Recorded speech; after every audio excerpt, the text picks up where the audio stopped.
OMG. I just I just heard something that reminded me that I had a childhood, even though I didn't hear about this until later in life. I just, of course I had Frogger. Of course I had Galaxy, Galaxy, whatever, with the shoo, shoo, shoo, shoo, shoo, shoo, shoo. And then the shooting, of the little other starships. And I had the tennis game. I don't know, something puck or golf or not a tennis name, but yeah. So that was cool. That was Nintendo. I want to say something Atari. But by like the time I guess Nintendo came out and we were talking about like Arcania of our time. So every once in a while I look through my song list and I'm like 10 hours of Arcania of our time.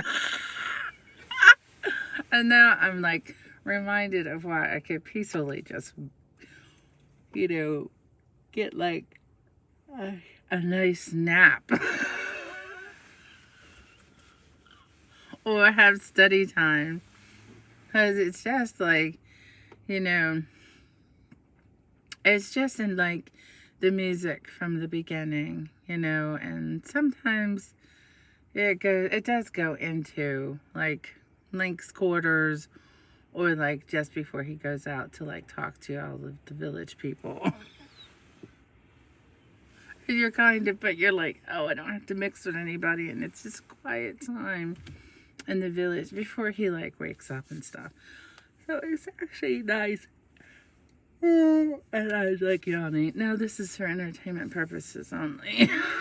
Just a disclaimer. And I'm not affiliated with any of these people or their vices. But the deal is that Zelda, which comes from our Arcania of our time, she's princess. Her dad, who is a surgeon, created Zelda to give his daughter something to do, and then it ended up hitting the market. And I'm like, I just think it's super cool that your dad would be like, this is what I'm going to produce for you. I'll write the code and everything, and boom, next thing you know, it's, his game is on cartridge. His game is, it's on PC. You could literally play this, and literally it's like the best background music for like sleep and study I've ever come across while I was in school. I am totally into doing stuff when other people are doing it, And I think that's the important thing, because we get out here and people are like, oh, aren't you alone? Aren't you just lonely? Because nobody in your little life.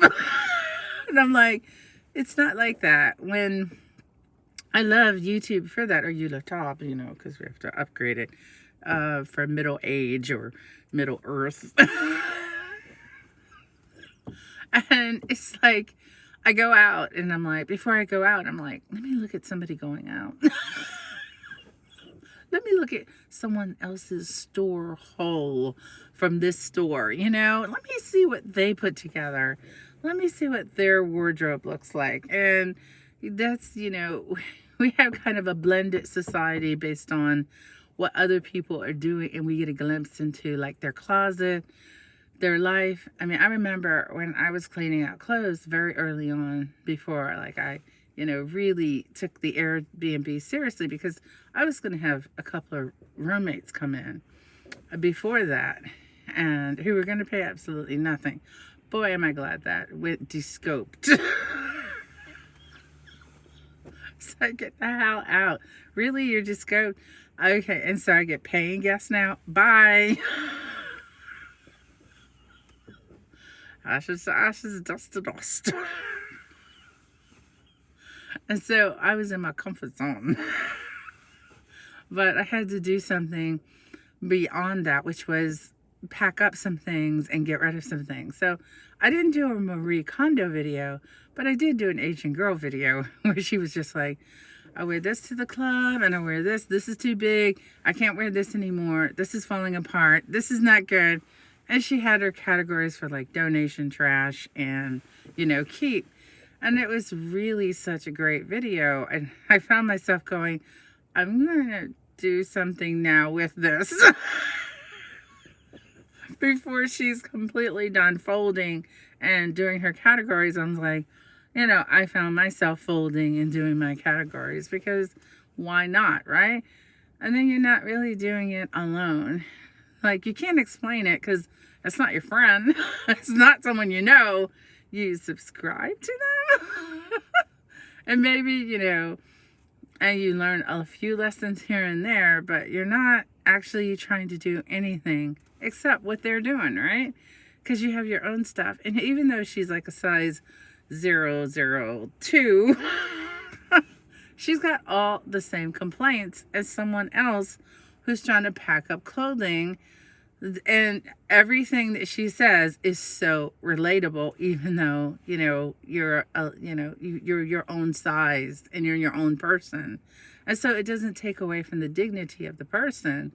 And it's not even a culture war. She's just like, she's actually doing exactly what you would do. And you're just sitting there folding stuff up and throwing stuff in 3 bags and getting it done. And you're having like the time of your life. I'm not like anti-Asian or anything like that. And just entertainment purposes only. There might be a joke. There might be an open dialogue. Not to, muddy the waters.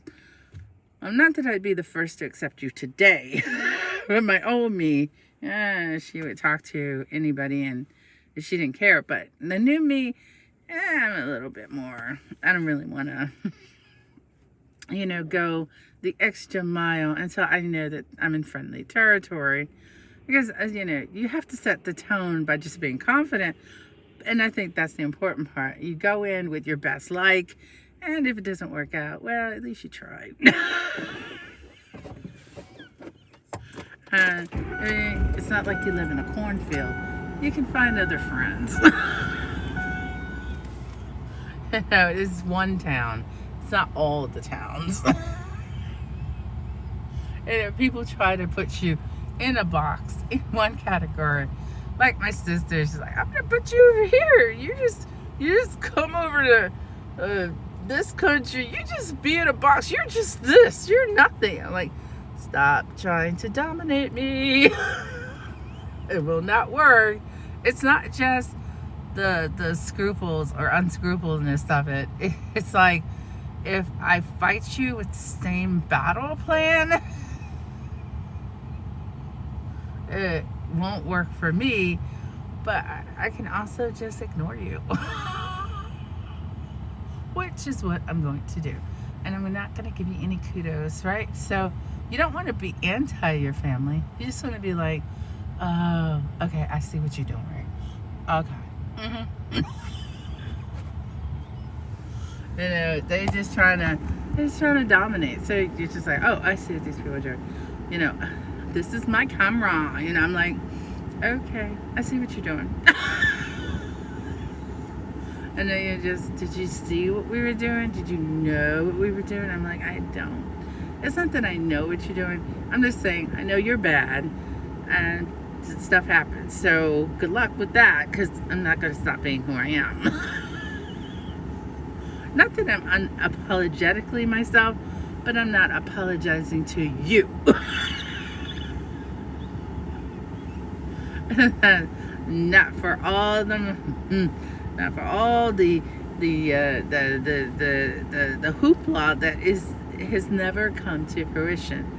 Of 6 years, 7 years of speaking to someone, if you don't meet them and you find yourself in a false relationship, what's to lose if you don't want to talk about it anymore, or you just gave up on it?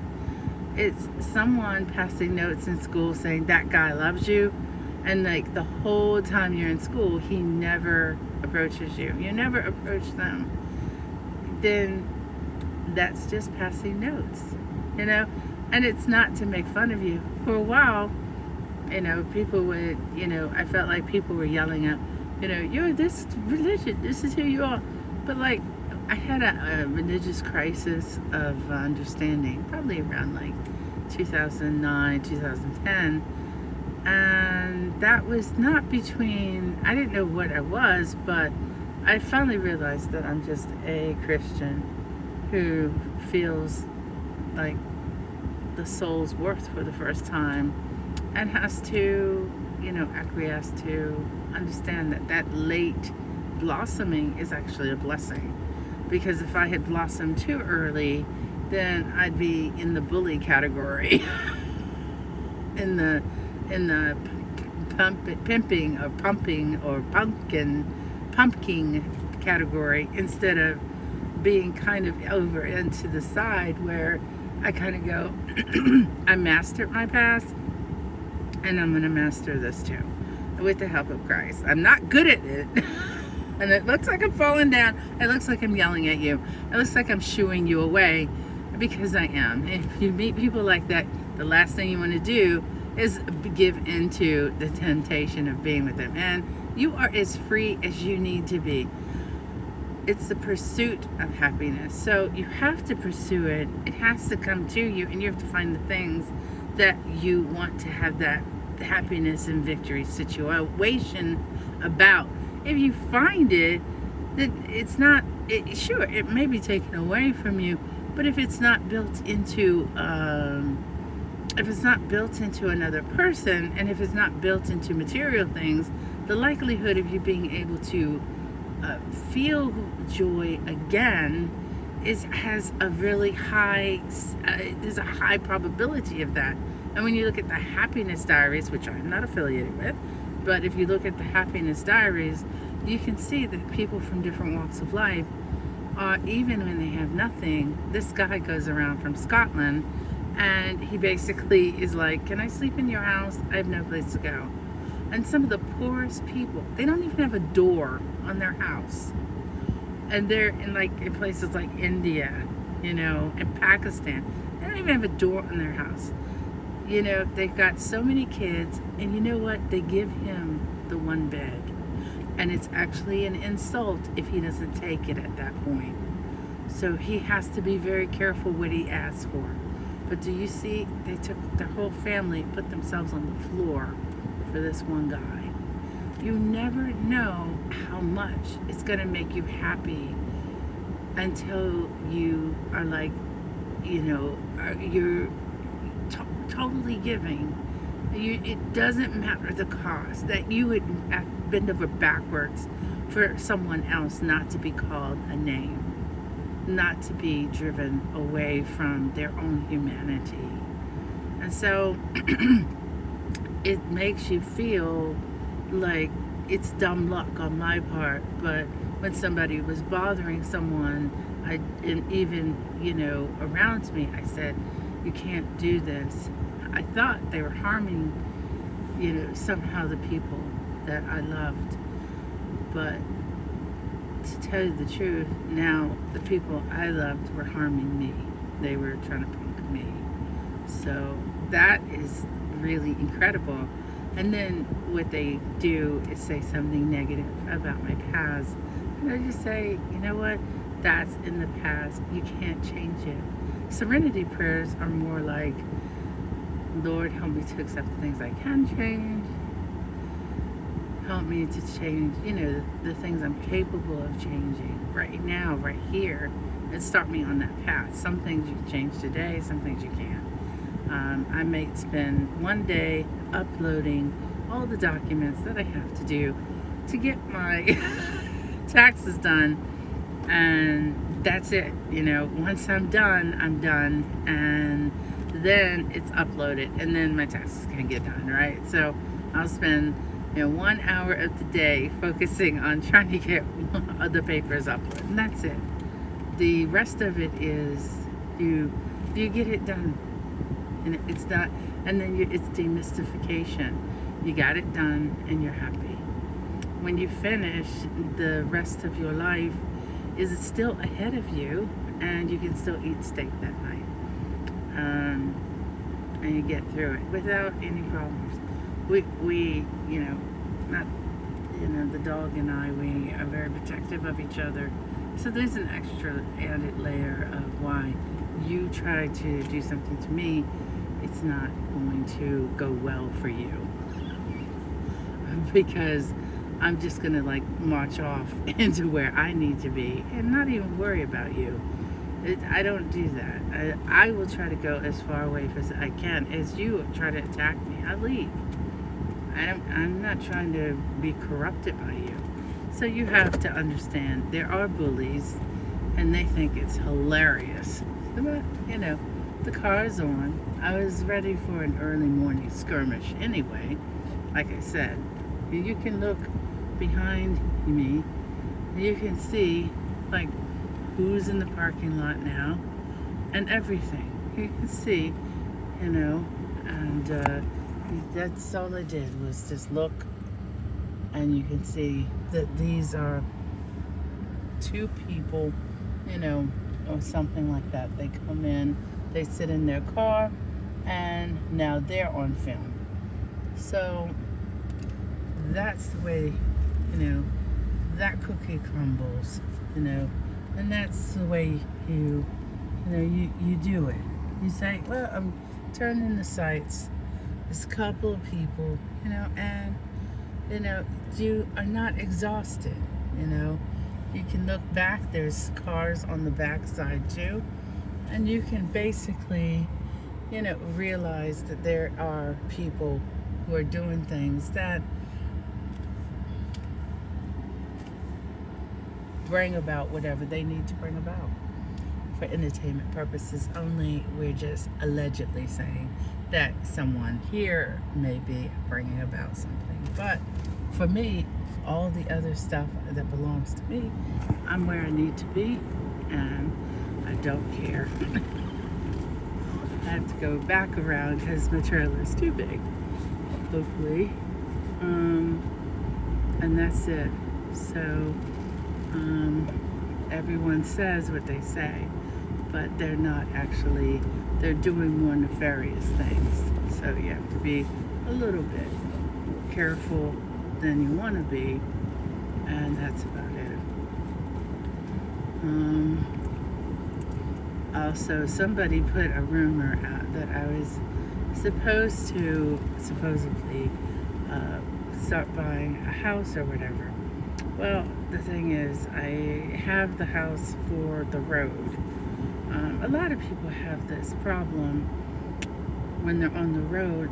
They're like, and they want a better discount on a hotel when they really get to be on the, they want to be on the road, but they want every once in a while to be in a hotel, and that's it, a very important part of it. So what I did was, I made sure that I could hotel for free at least all of the days that I want to hotel. So, staying one night or 2 nights or 8 nights or whatever, that's what I get to do. And it's free. It's not free. I mean, there's a point where it becomes, it takes care of itself. But that's it. And then you're done. You don't have to worry about anything. And it's all taken care of. You basically use the points, you go to the hotel, and everything is free for you. So, or you go to a resort and it's all taken care of. So, or you go on a cruise and it's all taken care of. So you don't, you have your vacations, you have your self-care, and you have a commitment to yourself that says you love yourself. So that's all that is. I think we've done pretty well considering, and everything doesn't always have to go your way. We've missed 2 vacations because of weather this way and that way. And now we're just waiting, like I said, with some shorts from Old Navy. That's it.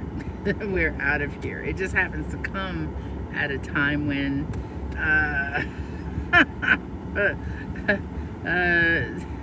there's political upheaval and there's cultural, manifestations of things that people want manifested, But hopefully, you know, we'll see how it goes. So for me, to you, to me, I'm actually pretty happy about these things. So yeah. So all these people manifesting what they want to bring in. And pride wise, I stay pretty much so out of the flurry.